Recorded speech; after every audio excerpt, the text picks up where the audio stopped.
اکبر، آج کل تو ایسے حالات بن گئے انا للہ و انا الیہ راجعون کہ ہمارا وقت کدھر جا رہا ہے پتہ بھی نہیں چلتا۔ انٹرنیٹ کا جنگل ہمیں اپنے چنگل میں اس طرح سے لے چکا ہے کہ پہلے لوگوں کو گناہ کرنے کے لیے گناہ کے اڈے پہ جانا پڑتا تھا، اب گناہ کرنے کے لیے کسی کو گناہ کے اڈے پہ جانا نہیں پڑتا، بلکہ اب تو گھر میں بیٹھے بیٹھے گناہ۔ ایک بات آپ کو بتاؤں، کیا وہ دن تھے لوگ اپنے گھر کے آنگن میں، توجہ کر، لوگ اپنے گھر کے آنگن میں، اگر کوئی، حالانکہ یہ میں اس کی تائید نہیں کر رہا ہوں لیکن لوگوں کی سوچ بتا رہا ہوں، اپنے گھر کے آنگن میں اگر کوئی پیر دھوتا تھا اس کو پیر دھونے نہیں دیتے تھے، کہتے تھے میرے گھر میں نحوست آئے۔ کوئی ایڑی رگڑتا تھا، بچپنے میں آپ نے سنا ہوگا، کوئی اگر ایڑی رگڑتا تھا چوکھٹ پر آنگن میں، تو میرے آنگن میں ایڑی نہ رگڑنا ورنہ میرے گھر سے برکت چلی جائے گی۔ یہ لوگوں کی احتیاط تھی، کیا صحیح تھا کیا غلط تھا اب میں یہ نہیں کہہ رہا ہوں، لیکن ان کی سوچ کیا تھی، یہاں کوئی ایڑی نہ رگڑے۔ اللہ اکبر، حالت یہ تھی کہ کوئی وہاں جا کر کے اللہ اکبر جمائی لے لے، جمائی لے لے، اور کہتے ہیں یہاں بیٹھ کر کے جمائی نہ لینا، میرے گھر کی برکت چلی جائے گی۔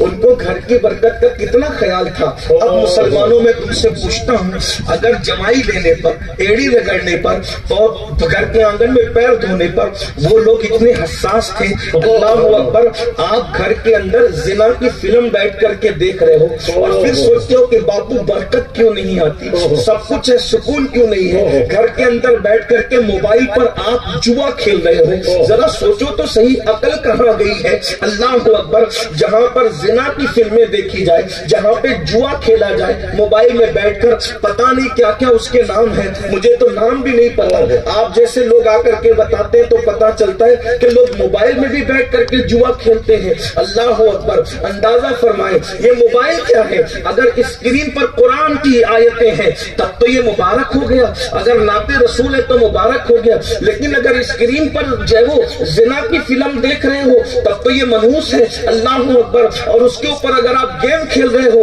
تو یہ گیم کیا ہے، بلکہ جوا کھیل رہے ہو تو یہ جوا کیا ہے۔ اللہ پاک ارشاد فرماتا ہے، یا ایھا الذین آمنوا انما الخمر والمیسر والانصاب والازلام رجس من عمل الشیطان فاجتنبوہ لعلکم تفلحون۔ اے ایمان والو، شراب اور جوے سے بچو کہ یہ برے کام ہے، شیطانی کام ہے، اگر تم اس سے بچو گے تو اللہ تمہیں کامیابی عطا فرمائے گا۔ یہ جوے تمہیں برباد کر رہے ہیں، یہ جوے تمہیں تباہ کر رہے ہیں، اور طرح طرح کے نئے نئے جوے لا کر جوا کھیلنے والا ہر دن نئی لذت میں رہتا ہے۔ وہ سوچتا ہے یار چلو ابھی ہار گئے پھر لگا دو، سب پہلا جو گیا وہ بھی آ جائے گا، اور لگا دو، گیا پھر آ جائے گا، اور لگا دو، اس طرح کرتے کرتے خود کی پونجی برباد ہوتی ہے۔ ایک دن انسان قرض لینے پہ مجبور ہوتا ہے، اور یاد رکھنا ان جوؤں نے دبئی جیسے ملکوں کے بڑے بڑے شیوخ کو روڈ پر لا دیا ہے۔